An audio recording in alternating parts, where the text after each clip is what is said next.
गरीब की जादुई सोने की ईंट देने वाली भट्टी। हरिया नाम का एक व्यक्ति बहुत गरीब था जो अपने परिवार का पेट पालने के लिए भट्टी में काम करता था। उसके परिवार में उसकी पत्नी मधु, माँ सुरेखा, पिता महेश और 8 वर्षीय बेटी सुनैना थी। बेटी स्कूल जाती थी। एक दिन स्कूल से आकर अपना बस्ता रखकर वह हरिया से कहती है, पिताजी, मुझे 1.5 साल हो गए इन जूतों को घिसते घिसते। देखिए कितना फट गया है। ये मेरे स्कूल की सहेलियां मेरा मजाक उड़ाती हैं। आप मुझे नया जूता कब दिलाएंगे? सुनैना, बेटी तू परेशान मत हो। अगले माह मैं तुझे नए जूते जरूर दिला दूंगा। थोड़ा और सब्र कर। घर में तेरी दादी की दवाई और घर का राशन भी तो लाना है। अगर कुछ खाएंगे नहीं तो रहेंगे कैसे? हाँ, जूते तू थोड़े समय और चला ले। ठीक है पिताजी। देखा हरिया जी, हमारी बेटी कितनी सयानी है, हमारी बात समझती है। तभी हरिया का पिता टूटी हुई छड़ी लाकर कहता है, अरे हरिया बेटा, देख तो जरा मेरी ये छड़ी टूट गई। नई छड़ी ला दे बेटा। और बेटा, मेरी दवाई भी। तेरी तनख्वाह तो आज आने वाली है। अजी, आपको घर का राशन और इसकी स्कूल की फीस तो याद है ना? सरकारी में भी पढ़ाते हैं तो 100-200 तो जाते हैं। जानता हूँ अपनी सारी जिम्मेदारी, याद है मुझे। आप सबको बार बार बताने की जरूरत नहीं है। मैं अकेला कर रहा हूँ जैसे तैसे। तनख्वाह आ जाएगी तो घर का सामान ही लाऊंगा सबसे पहले। जा रहा हूँ काम पर। मधु, मुझे गुड़ और लस्सी दे रही हो तो दे दो। अजी लाई, 1 मिनट में। ये कहकर मधु उसके लिए गुड़ लस्सी लाती है, जिसे खा पीकर हरिया अपने काम पर चला जाता है और भट्टियों की ईंटों को उठाकर एक जगह से दूसरी जगह रखता है। ऐसे ही 2-4 दिन बीत जाते हैं। उसे तनख्वाह मिलती है। उसका मालिक नारायण कहता है, ले हरिया, तेरे 3000 रुपए। मालिक, ये तो बहुत कम है। मेरी 8000 तनख्वाह के आधे भी नहीं है ये। मुझे अपने घर का खर्चा चलाना है, बच्चे के जूते लाने हैं, घर का राशन चाहिए। मैं भी जानता हूँ, मुझे ज्यादा सिखा मत। मेरे पास अभी पैसे नहीं है और भी मजदूरों को पैसे देने हैं और उनको आधे आधे दे रहा हूँ। तू अनोखा नहीं है जिसको मैं इतने कम पैसे दे रहा हूँ। 1 हफ्ते बाद बाकी के पैसे मिल जाएंगे। ठीक है मालिक, थोड़ा जल्दी देने की कोशिश करना। इन पैसों से घर का थोड़ा राशन ले आऊंगा और कुछ नहीं ले सकता मैं इससे, और मुझे इंतजार करना होगा मालिक के बाकी के पैसे देने का। घर जाकर हरिया मधु को घर का थोड़ा राशन दे देता है और अपने पिता को एक डंडी तोड़कर हाथ में पकड़ा देता है। पिताजी, मुझे माफ करना, अभी तनख्वाह पूरी नहीं मिली है, इसलिए आप इसी से ही काम चला लीजिए। अरे कोई नहीं बेटा, गरीबी आई है, अब तो पता नहीं क्या क्या झेलना पड़ेगा। तू फिक्र मत कर, इससे भी सहारा पड़ जाएगा मुझे। पापा जी, खाना खा लीजिए, फिर आपकी दवाई का समय हो जाएगा। थोड़े दिन की बात है, आप सब परेशान मत होइएगा। पिताजी, मैंने आपसे कहा था मुझे जूता देना, तो लाए क्यों नहीं मेरे लिए? बेटा, भी थोड़ा और इंतजार करो। आप हमेशा यही बोलते रहते हैं पिताजी। मैं स्कूल ही नहीं जाऊंगी कल से। अरे गुड़िया, ऐसे रोते नहीं हैं। माँ, रोने दीजिए उसे। अभी तो पता नहीं क्या क्या दिन देखने पड़ेंगे। उसे मजबूत होना होगा ऐसी स्थिति के लिए। 1 हफ्ते बाद हरिया अपने पैसे मांगता है। मालिक उसे फिर टाल देता है और कहता है, मुझे यहाँ से इसे निकालना ही होगा। हरिया जब बहुत सारी ईंट उठाकर ले जा रहा था तो नारायण उस जगह पर ग्रीस लगा देता है, जिस कारण वो गिर जाता है। उसके चोटें आती हैं और ईंटें भी टूट जाती हैं। ये देखकर नारायण कहता है, अरे कमबख्त, तेरी हिम्मत कैसे हुई? सारी ईंटें बर्बाद कर दी, इतना नुकसान कर दिया, ठीक से चला नहीं जाता ना? अरे राम, कोई तो उठाओ।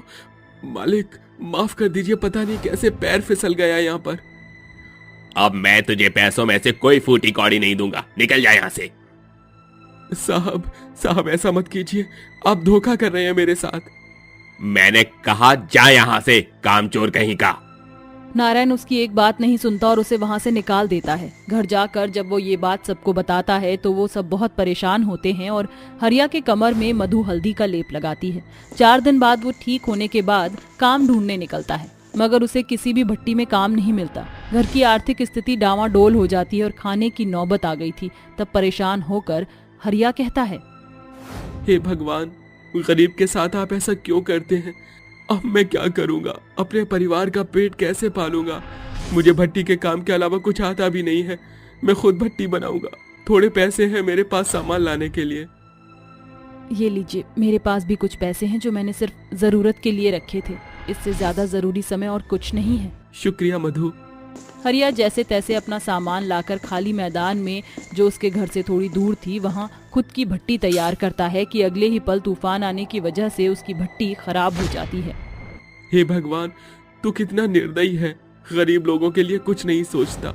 जैसे तैसे मैंने अपने परिवार के लिए कुछ करना चाहा तो आपने उसको भी खराब कर दिया। क्यों इतनी परीक्षा ले रहे हो भगवान। बेबस हरिया अपने घर जाकर घर वालों को ये बात बताता है, जिससे वो और ज्यादा दुखी हो जाते हैं। जब हरिया सोता है तो सपने में गणेश जी आकर कहते हैं, पुत्र, मैंने तुम्हारी बहुत परीक्षा ले ली। तुम्हारा मन बहुत चंचल है। अपने परिवार के लिए तुम बहुत चिंतित रहते हो, पर चिंता मत करो। मैं तुम्हें एक ऐसी जादुई भट्टी दूंगा जिसमें से सोने की ईंटें निकलेंगी।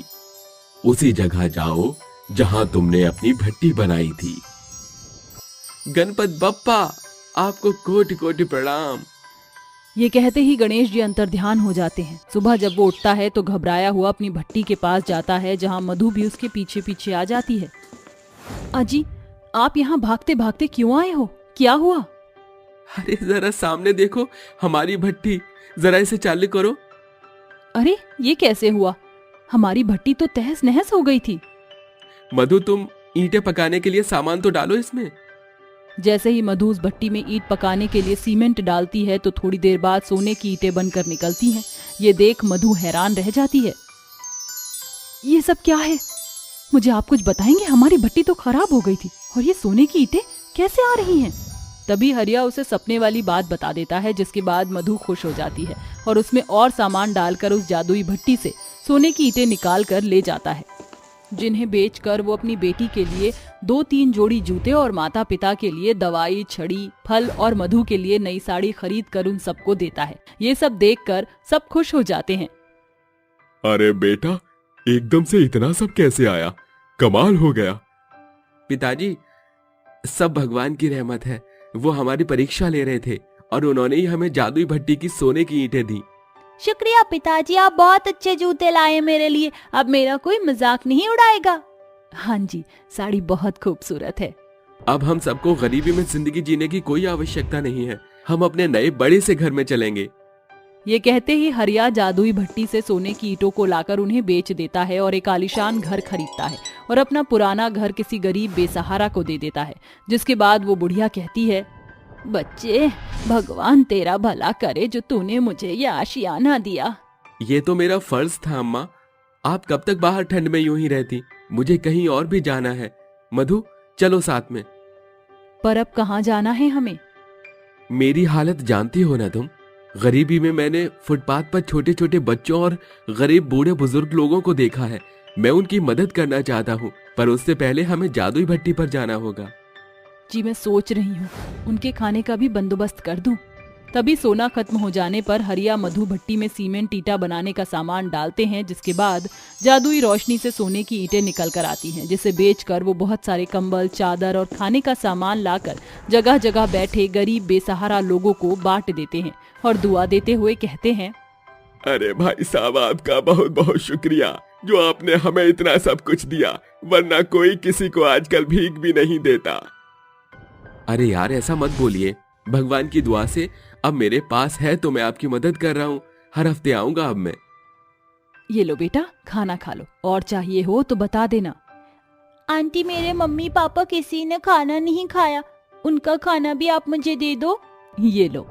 इस तरह दोनों पति पत्नी जरूरतमंद को खाना और कंबल बांट देते हैं। अगले हफ्ते हरिया अपने माता पिता और बेटी के हाथ से सबको सामान बांटता है। इस तरह जादुई भट्टी न सिर्फ उसकी जिंदगी में अपितु बाकी लोगों की जिंदगी में भी लाभदायक साबित होती है। दुर्गा अपने 2 बच्चों का रानी राजू और बूढ़े सास ससुर सुधाकर और सीता के साथ एक फूस की गरीब झोपड़ी में दिन काट रही थी। परिवार के भरण पोषण का भार दुर्गा के कंधे पर सवार था। वो कभी खेतों में खटती तो कभी ईंट की भट्टी में काम करती। शाम ढल गई है, बस रमणीक भाई जी पैसे दे दे। अरे सभी का सभी लाइन में लग जाओ, आज की दिहाड़ी देने का समय हो गया। ये सुनकर सभी मजदूर लाइन में लगकर बारी बारी से पैसे लेकर अपने घरों की ओर अग्रसर हो जाते हैं और दुर्गा की बारी आती है। ये ले दुर्गा, तेरी आज की दिहाड़ी। रमणीक भाई जी, ये तो सिर्फ 100 रुपए है और मजदूरों की दिहाड़ी तो प्रतिदिन 250 से 300 रुपए है। वाह जी वाह, पैसों का लेखा जोखा तो चट्ट से कर डाला। फिर इतनी डील डॉल काम में तो नहीं दिखाती दिन भर के बीच। सिर्फ 50 ईंट बनाई और पकाई है तूने। हाँ, तूने उस हिसाब से 100 रुपए ही बनते हैं तेरे। इसे ले और घर का रास्ता धरपकड़, और ज्यादा किलकिल की तो कोई जरूरत नहीं है कल से भट्टी पर आने की। ये सुनकर दुर्गा के कदम लड़खड़ा जाते हैं, क्योंकि ये भट्टी ही गरीब के घर परिवार की भूख मिटाने की एक आखिरी सहारा थी।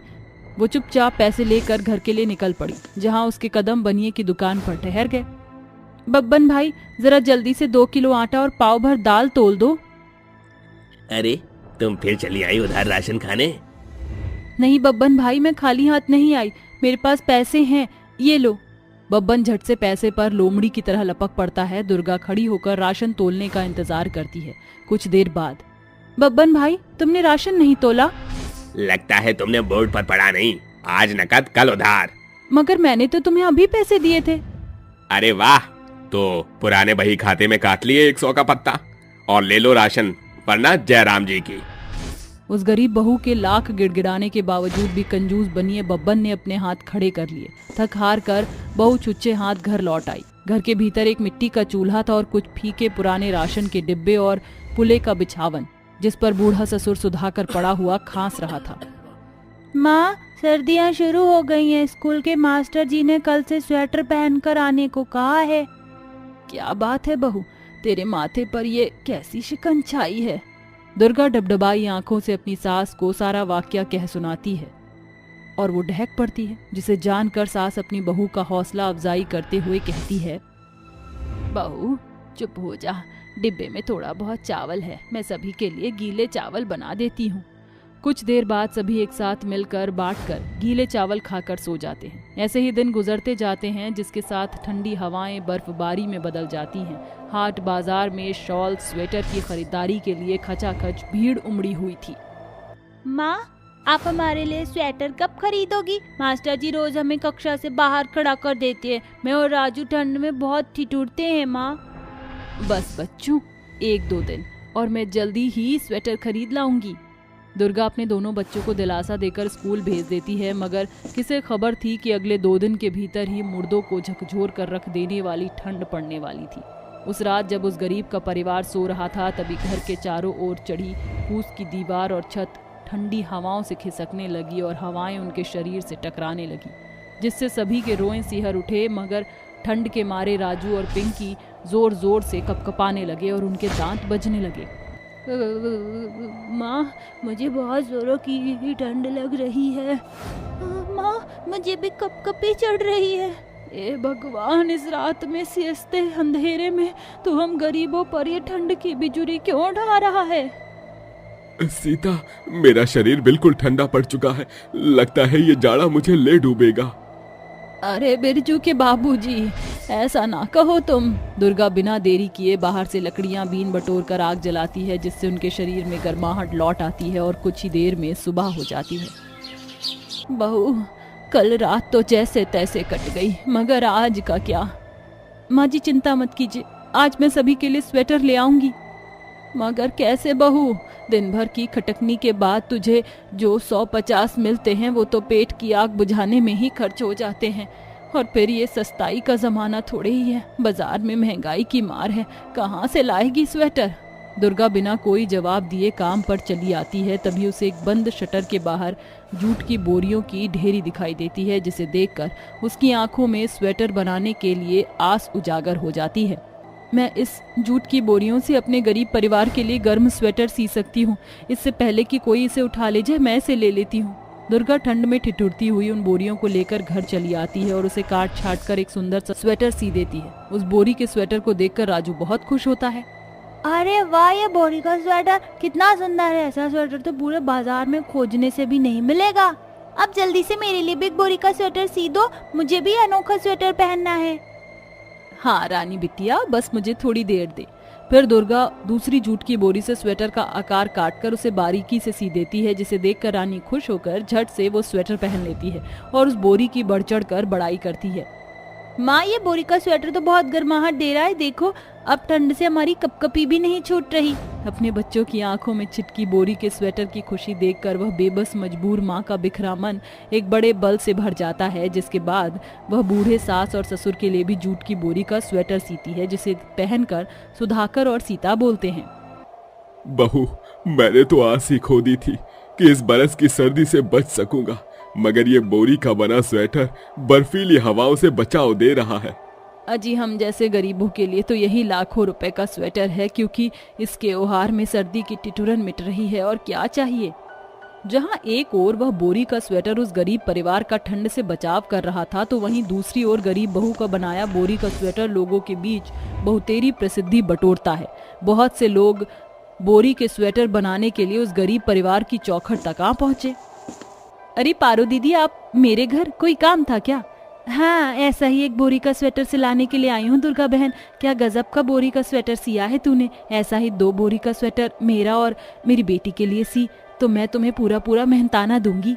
दुर्गा ये मौका अपने हाथ से कैसे गवा सकती थी, क्योंकि एक अरसे बाद उसे गरीबी के गड्ढे से बाहर उभरने की उम्मीद दिखी थी। उसने झट से हामी भरी और पारो के लिए एक सुंदर सा बोरी का स्वेटर सीकर उसे दे दिया। बदले में उसे अच्छा मेहनताना मिला। उस दिन के बाद से उसे फिर कभी पीछे मुड़कर देखना न पड़ा। वह दिन दूनी रात चौगनी की चढ़ाई चढ़ती गई और आखिर में वह गरीब के गढ़ को ढाने में सफल हो गई, जिसका श्रेय उस गरीब के हाथों के हुनर का है जिससे उसने बोरी का स्वेटर सिला था।